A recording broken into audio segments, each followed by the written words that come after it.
Halo teman-teman semuanya, selamat datang kembali di channel ini. Jumpa lagi dengan saya Vicky Himpong. Apa kabar kalian semuanya? Aku berharap teman-teman semua selalu dalam keadaan yang sehat. Amin. Video kali ini kita akan kembali lagi membuka ruang diskusi publik terkait dengan video-video yang hari ini beredar viral di sosial media, yang kemudian kita akan berikan pembahasan di dalamnya. Kalian bebas untuk memberikan saran, kritik di kolom komentar. Ingat, sama-sama kita hindari yang namanya disinformasi, fitnah, dan ujaran kebencian.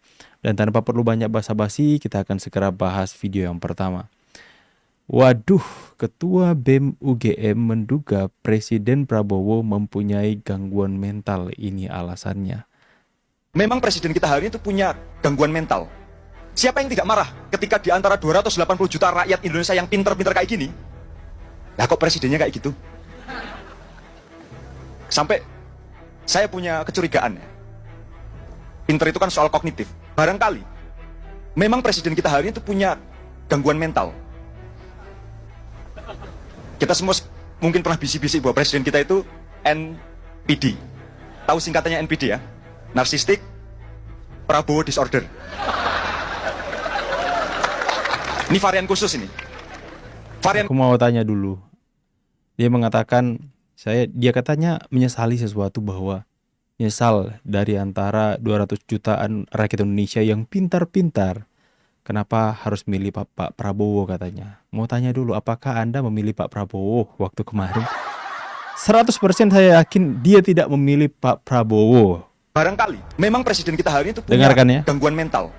Siapa yang tidak marah ketika di antara 280 juta rakyat Indonesia yang pinter-pinter kayak gini, lah kok presidennya kayak gitu? Sampai Aduh, teman-teman ya, gak tahu ya. Tapi yang dia katakan barangkali bukan suatu hinaan yang bersifat mutlak. Barangkali katanya. Barangkali Pak Prabowo mempunyai gangguan mental. Tapi saya pikir ini adalah bentuk olok-olok ya, bukan kritikan kepada pemerintah. Ini malah lebih ke, ya dalam tanda kutip lah, menghina ke Pak Prabowo sendiri sebagai presiden. Mungkin masih ada kekesalan, makanya dia katakan siapa yang gak marah di antara ratusan juta rakyat Indonesia yang pintar-pintar, ya Pak Prabowo ya yang terpilih. Lah, ini kan rakyat yang memilih. Ya, mungkin Anda dan kelompok Anda saja yang marah Pak Prabowo terpilih hari ini, ya, dan kemudian menyampaikan kekesalan, menyampaikan olok-olokan seperti itu. Berarti Anda mengatakan Pak Prabowo bodoh dong, ya. Di antara ratusan juta rakyat Indonesia yang pintar, malah pilih Pak Prabowo. Ya, coba kita memang dengarkan. presiden kita hari ini itu punya gangguan mental. Siapa yang tidak marah ketika di antara 280 juta rakyat Indonesia yang pinter-pinter kayak gini, lah kok presidennya kayak gitu? Maksud Anda kayak gimana? Dari ratusan juta rakyat yang pintar, presidennya kayak gitu, maksud Anda kayak gimana? Jelasin dong. Sampai saya punya kecurigaan ya. Mempunyai kecurigaan bahwa Pak Prabowo katanya mempunyai gangguan mental. Ya inilah yang sangat disayangkan ya.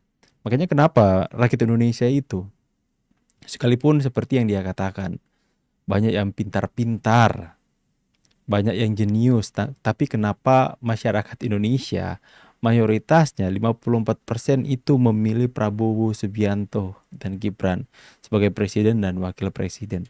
Ternyata masyarakat itu tidak murni untuk memilih pemimpin yang pintar saja, teman-teman. Akan tetapi rakyat Indonesia lebih memilih orang yang beradab dan berakhlak. Ya. Kita bisa melihat bahwa Pak Prabowo menunjukkan sikap yang beradab ketika waktu Pilpres kemarin. Sekalipun banyak isu-isu yang menerpa pelanggar HAM dan sebagainya, teman-teman ya. Akan tetapi dalam perhelatan Pilpres kemarin, Pak Prabowo menunjukkan sikap yang beradab. Berbeda mereka yang mengatakan diri mereka pintar, ya, capres-capres yang lainnya yang mengatakan pintar berkata-kata, luas wawasannya tentang ini dan itu. Akan tetapi menunjukkan adab dan etika yang saya pikir masih Pak Prabowo lah yang lebih beradab, teman-teman ya. Dan dalam hal sopan santun ya, teman-teman ya.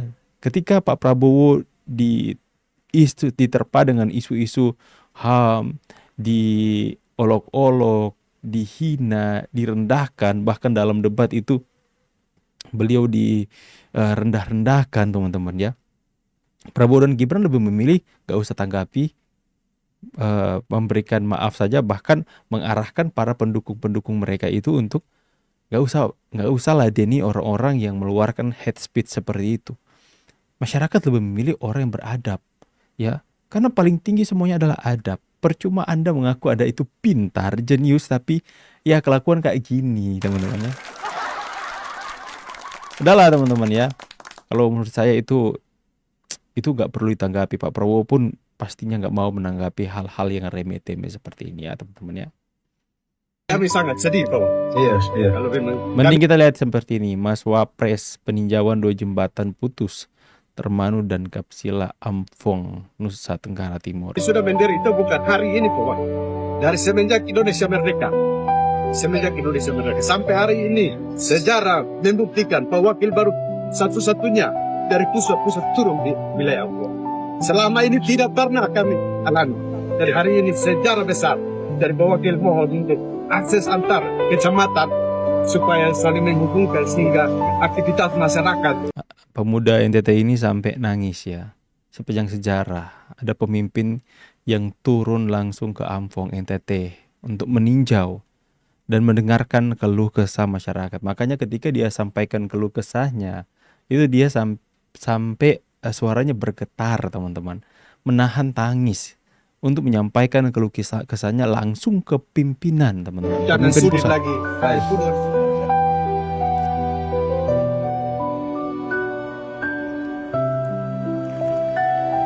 Sekarang itu sudah tidak ada lagi pembangunan yang Jawa sentris. Jadi bukan Jawa saja Yes. yang dibangun, tapi Indonesia sentris.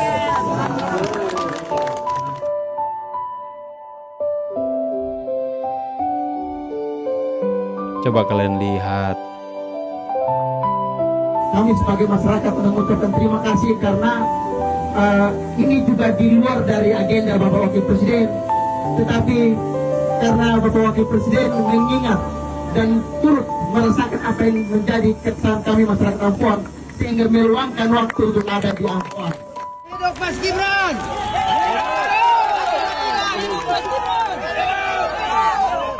Bicara soal infrastruktur, itu hal yang masih menjadi tanggung kami.